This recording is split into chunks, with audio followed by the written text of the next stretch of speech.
Something that we all have in common at this time of the year is we all have lists. Everyone has lists, whether they wrote down the things they have in their mind, but everyone has a list of things needed to do before Passover. Some people have it on paper with a date, exactly what they're doing. And some people just have it in their head and it's moving around at ferocious speeds in their mind, and they're just under a lot of pressure. And I was thinking about what is the real meaning of preparing for Pesach, how it's supposed to look. And my spiritual mentor, when I was in yeshiva, Rabbi Moshe Levin, said if you want to know what something is, what the essence of it is, you need to look at the way it's going to be after Moshiach comes. If you want to know what something is, you need to understand how will it be after Moshiach comes. So this is what I think. Moshiach comes, some people think, like every year, Passover is a time Hashem frees us from the cleaning of Passover. Every year we have to relive the Exodus. So every year we go back into Egypt, we work very hard to clean the house. And then comes Passover and we're freed from the preparations of Passover. That's how some people feel. They've been through all this excruciating anxiety of preparing the house for Passover, and now they're freed from it on Passover. But that's not what it really is about. When Mashiach comes, I think that the cleaning for Passover will be the same, and yet it will be totally different. When Mashiach comes, for sure we'll have many individuals who will be willing to do the cleaning for you, for sure.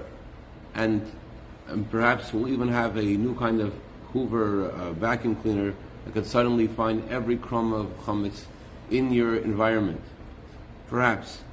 But I submit that when Mashiach comes, we are not going to let anyone touch our chametz. Not going to let any, I don't know if we'll give up the mitzvah to a vacuum cleaner when Mashiach comes. We're going to want to do this ourselves. We say, don't you dare touch me. This is my chametz. This is my room. I want to do this. What's the difference? How come? What's going to happen in us when Mashiach comes that will make us so excited? I think when Mashiach comes, we're going to be dancing. We're dancing into our kitchen, dancing into the living room, dancing in the dining room, dancing in the bathroom, to clean the house for Pesach. I'll never forget Rabbi Levitin from Seattle, Washington. He spoke about how he grew up with his father, who was a very known, famous chassid, who, after the gathering for Kiddush on Shabbos afternoon, his father would get up and say to his children, and now we're going to clean the shul. And his children were like, wow, Dad, this is amazing. Let's go do this. We're going to clean the shul. We're going to get to clean the shul. It was an excitement. And the question is, what were they drinking? And how do we get some of that? What's going on? So, there was a Jew, a colleague of mine, Rabbi Zelle Ashkenazi, in Siberia. When you graduate in Chabad, some guys are very lucky, and they go to Siberia. Some guys are unlucky, get to go to Los Angeles, whatever. But everyone has their post that they need to, where they're sent. So it's the night of the Seder, and this guy knocks on Rabbi Zelig's store. His name is Grisha. Grisha, what's going on? Rabbi, I need a place to stay. Grisha, you need a place to stay? You have a beautiful home. What are you talking about? Rabbi, I was in court today, and I gave up everything. Me and my wife, who was not Jewish, and I were getting divorced, and I gave it all away, and I have nothing, and now I need a place to stay. He said, what happened?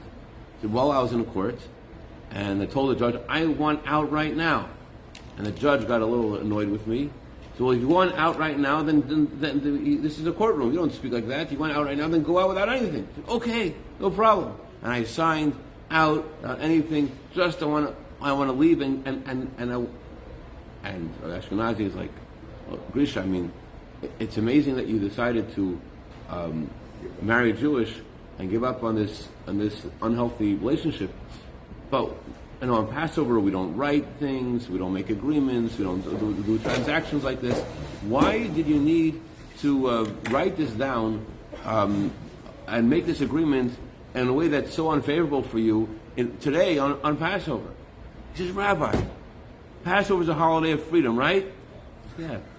Well, I want to be free too. I want to get out also. I also want to be free. So that's why he shows up at his door without anything literally.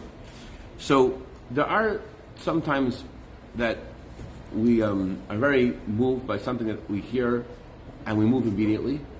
And sometimes we need a little more encouragement, which is what the beginning of this week's Torah portion is about. The title of this week's Torah portion is Tzav. Tzav means to command. The different words the Torah uses to describe the various things that Hashem tells us to do. Sometimes Hashem uses the word Amira. Amira is a soft way of saying something. Then there is Dibur. Dibur is a tough way of saying the same thing. And Tzav is a commandment. God told Moshe, command Aaron. Tell him to go do this. What does Tzav mean? What's the emphasis in that word? So Rashi says that means ziruz. Ziruz means to encourage alacrity. Alacrity means to encourage speed. Not just to tell him to do it, but tell him to do it fast. Alacrity. And then Rashi adds two words. I was just quoting the Torah's Kohanim, and Rashi says, Tzav means alacrity right now, and alacrity for future generations. In other words, it's not just something about now, but throughout history, this commandment that you're giving Aaron, and it's something that has to be done with alacrity, something that is about encouragement and speed, and not just for him, but for all future generations. That's what Rashi says. Now, there's a big difference between trying to inspire somebody who is hearing the commandment of Hashem with Moshe Rabbeinu in the desert, within the clouds, and someone who's hearing the commandment of Hashem in 2023, thousands of years later. The kind of encouragement that Jews then needed to hear is a little very different than the encouragement that we need to hear. You would think that this one word, Tzav, couldn't possibly contain a conversation that needs to be had with us and with the generation of Moses, because their generation is there hearing a brand new commandment from Hashem, and we are in a whole different realm. And yet the Torah says this word means encouragement, means to encourage speed for right now and for future generations. How could that one word mean both? Especially because there's two different kinds of encouragement. The way you encourage somebody in the cloud is different the way you encourage somebody on Pico Boulevard. How could it be the same word? So, and how does Rashi know from this one word that it means both things? So some commentaries say the word Tzav actually does not mean encouragement and alacrity for future generations. It just means for right then. However, there's another word later on in the Torah, in this verse, L'doros Echem, for all generations. So the reason we know that Tzav means for all generations is because of another word in the verse. But it doesn't seem that way. The fact that the way Rashi phrases it is, and the way that the Torah Kohanim phrases it is, the word Tzav only means alacrity, encouragement of alacrity immediately and for all generations. It sounds like that this word has to mean this, and alacrity in general is the same for the immediate audience, and the same kind of encouragement of alacrity, same kind of encouragement of speed is also for future generations. You know what I'm talking about when I say alacrity, yeah? Like it's like when your grandmother would say to you, "Bodu, bodu, bodu, bodu, dirshot," right? That's zeros. It's late. Move. Give or as in the Ashkenazi version is give hustle, yustle, hustle. Let's go hustle. All right. So you would think that there's completely two different kinds of conversations then and now, and yet in the same word we have to say that this word means both. And alacrity, hustle, has the same relevance and meaning for then and now, because there's something about alacrity that we're missing, that we don't know yet, that we're going to learn about, and that's why it's equal for the Moshe Rabbeinu's generation and for our generation. What does alacrity mean? So let's go into this deeper. What's the idea of alacrity? You could be told to do something and delay doing it for two possible reasons. Either because when someone tells you to do something, it goes from your ears into your mind.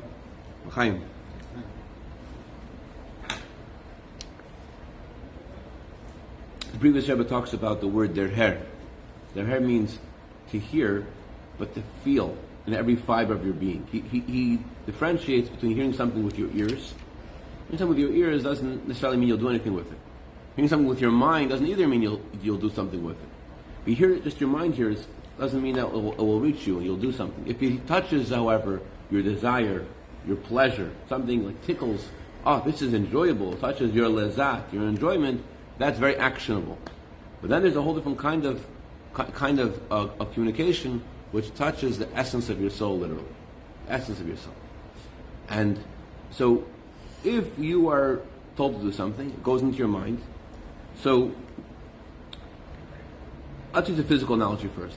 You are told to go from here, Colby, do me a favor, can you go to Walgreens? Okay, so you agree. So, you could have something stopping you from going to Walgreens. There could be something in your way.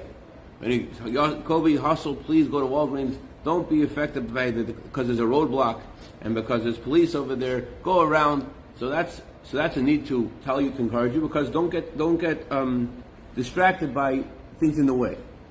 Another reason why you may need to be encouraged is not because of something in your way. It's just because of the delay, the natural delay between your mind and your heart and your actions. So I'm telling you, you may agree, but it may stay in your mind. And it's okay. He said he wants me to go to Walgreens, and I agreed, but does it need to be now? Is it so important? I have something else to do. So there could be a delay coming into yourself, from your mind to your heart to your body, from your. But I think it might be someone at the door. You want to pull out the plug from the front? Just pull the plug out so people come. Thank you very much.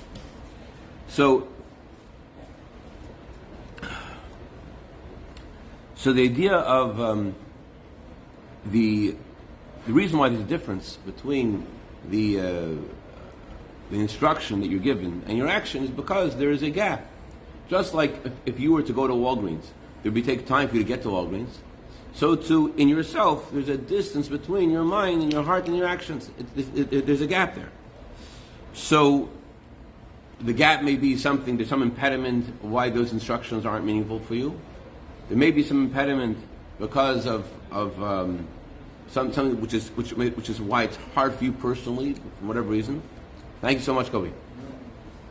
So he doesn't have any impediment. You saw the way he jumped up like that? No impediment there. Baruch Hashem.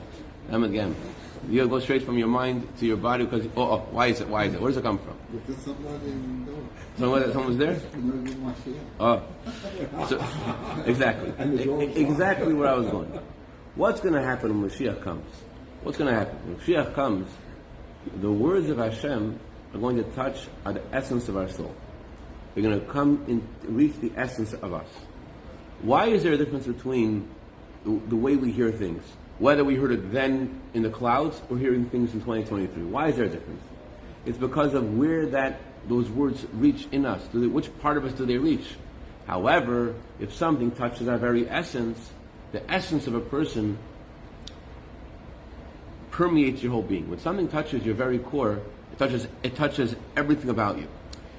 Essence isn't abstract. The essence of a person is something that not just has leverage to every part of your persona, but it's hard and fast in its reach and impact in every part of you. When something reaches your essence, it touches you. It touches every facet of you. Like chassidus talks about dancing. If you're happy, you may smile. If you're very happy, you may sing. If you're extremely happy, it touches your very core. What happens? You want to dance. It touches your core. What's the sign something touches your core? That it goes from your mind to your feet. You want to get up and dance. The fact that something made you want to dance means that your happiness has come completely into your deepest self. The essence of you is something that is related not just to your heart and mind, but it's related to your feet as it relates to your mind in the same way. So when we hear a commandment from Hashem, and it only touches our mind, it only touches our heart, there's a delay. Isn't that? When you want to go from point A to point B, there's a delay. The Torah, when it says alacrity, it means there's no delay. How could there be no delay? Because we're talking about something which touches our essence. So this language Torah employs here is something which is specifically a kind of commandment that Hashem gives, because it comes from His essence, so to speak, and therefore it touches our essence. other kinds of instruction that Hashem gives, that Hashem uses the soft word of Amira for, or the hard word of Dibur for, the tough word. He says it in a soft way, he says it in a tough way. It's also coming from Anochi, it's also coming from his essence, but it's dressed in some other kind of language, which, because it's dressed in a certain way, it reaches us in a certain way. And although we have the essence of our soul is very into doing what Hashem wants, but because Hashem dressed His commandment in a certain kind of shell, therefore it's the soft way, the tough way, whatever. Therefore, in us also there's a delay in how we react to Hashem's commandment. However, if the Hashem's commandment is issued in way of tzav, then all you hear is the will of Hashem. You don't hear it anything else, just Hashem wants. So just like from Hashem it comes from His essence, so too what it reaches in us is also our essence. And this answers our question. We asked before, it would seem that you need two different kinds of conversations to instruct and inspire the generation of Moses and our generation. There's a difference between miyad, someone who's immediately hearing the commandment of Hashem, and someone later on, generations later. So the answer is, it's very simple. If the commandment, if the instruction is something which is just intellectual or emotional or whatever, so then you're right. So then there's a different kind of conversation then, now. But if we're talking about something which is immediate, because it touches the essence, there's no difference between then and now. Just like in ourselves. There's no separation between your heart and your mind and your actions, because what you've heard touched your very core. So too with the Jewish people as a whole, there's no difference between us hearing it generations later and hearing it then. The word generations means distance. There's the distance of our feet and the closeness of our mind and heart, and there is also the distance of the proximity of time. There's hearing the words of Hashem closer, hearing Hashem farther. When is there a distinction? It doesn't touch your essence. If it touches your essence, there's no distinction between which. It's the same. So that when Hashem asks us that He wants us to do something, and He commands us to do something, then, just like there was no delay, it was miyad. Why was it immediate? Immediately doesn't mean it was a few seconds later. It was immediate. The word immediate doesn't mean that they did it immediately. That's what the commandment was about. Do this in 10 days. You couldn't do it right now. Like Rosh Chodesh Nisan, Moshe Rabbeinu gave the Jewish people the commandment that on the 10th day of Nisan, they have to offer the Paschal Lamb. But they still had that immediate response of, we're ready to do it. And the Torah says it's considered as if they did it. Although they didn't do it yet in the Rosh Chodesh Nisan, since they agreed to do it then, it's considered as if they did it already that day. Although couldn't say agreed to do it. It's considered an immediate response because there was no delay in its fulfillment because it touched every part of them. Touched their essence, touched their very core. They heard their deepest self. What is Hashem asking us to do? So there's no delay in themselves. It touched every part of them. And just like this is true for each individual that went in the essence, so too there's no difference between then and now. In the Jewish people as a whole, between the earlier generations, later generations, it touched the essence. We're touching the essence. Let's say this: the generation of Moshe Rabbeinu, even if they heard it from him, there would still be some kind of a delay, some kind of a response. If it didn't touch their essence, there would still be some kind of a delay for them to do it. The Torah says it happens immediately. Why it's happening immediately? It's similar to asking you to go somewhere when you're already there. Say, go to Walgreens, you're in Walgreens, right? It's a similar way. If something is coming from the essence of Hashem and it's not dressed in anything, it comes from His essence to our essence, and there's an immediate lack of an immediate response because there's no separation. So this is the difference between the way we approach cleaning for Pesach today and cleaning for Pesach when Moshiach comes. Cleaning for Pesach today is, everyone takes it differently. Some people like cleaning because they like spring cleaning. They like it. Oh, it's exciting, I do spring cleaning. Some people don't like it. They're very lazy. Thank you. And some people are in between. But imagine if we start to prepare for Mashiach today. We start to think about Hashem Himself is asking me to do something. Hashem Himself is commanding me to do something. And we've heard it from the essence of our neshama. We heard it from the deepest part of ourselves. Then we could even though Mashiach hasn't come yet, we could already start dancing in the kitchen. We're dancing in the dining room. We're cleaning for Pesach. We're getting ready for Pesach. There could be a different kind of spring in our step, different kind of excitement. We're allowed to enjoy it. We're allowed to have pleasure to now, as if Pesach has already come, already free. L'chaim, l'chaim. should free from all disturbances, and have a true freedom, both materially and spiritually. Coming Mashiach right away, L'chaim. But Rabbi, I thought the whole things of coming Mashiach are not klippah. No klippah. So the chametz. Chametz represents evil, so how could it be klippah? How would you send him on Passover? I'm not 100% sure the answer to your question. I don't know. Because chametz also is a positive thing. Throughout the year, you're supposed to have challah, right? The mitzvah on Shabbos to eat bread. So chametz is also a physical phenomenon too, not just a spiritual phenomenon. So although Mashiach comes, there won't be any negative feelings, there's still going to be the holiday of Pesach. We're still going to have to get rid of the chametz. Even though the whole year is considered positive. If it's in this way, so why one Mashiach? Yeah. But when Mashiach comes, all the holidays will disappear, right? It doesn't mean literally it'll disappear. Well, I don't, yeah.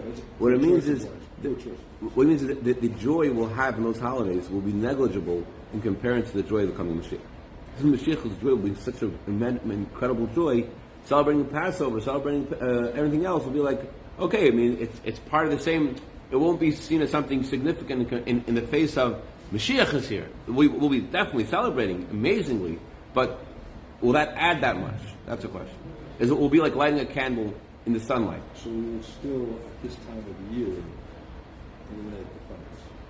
Yeah, I think the body so. of the holiday will not be, the commandments of the holiday will not be gone. The commandments on the holiday will not be gone. We'll still have to get rid of the chametz. There's still going to be chametz when Mashiach comes. We have to have challah. We have to have challah on Shabbos. We're going to have chametz. Because the way they told me, is everything gone except Purim. No, that's what I'm telling you. It doesn't mean literally it'll be gone. What it means is it won't be significant. It's like lighting a candle during the daytime. Do you see the candle? Because it's insignificant compared to the joy of Mashiach's coming. It's going to touch us and we're going to feel. You know how we're going to feel Mashiach's coming? We're going to feel so good. Mashiach. Before our eyes see the coming of Mashiach, we just feel how good and how sweet it is in the breath and our air. We're going to feel how. That's how we're going to know Mashiach is here. So it's going to feel so good the second Mashiach comes that all other feelings we had till now, they're not going to be significant. It's going to feel like from our very deepest self, like happiness and closeness. We can't even imagine how we'll feel. So that feeling isn't going to change that much on Pesach. Not going to change that much on Shabbos. You can take it. Yeah. You can have it. Oh, actually, I'm not sure. Where did it come from? Oh, from there.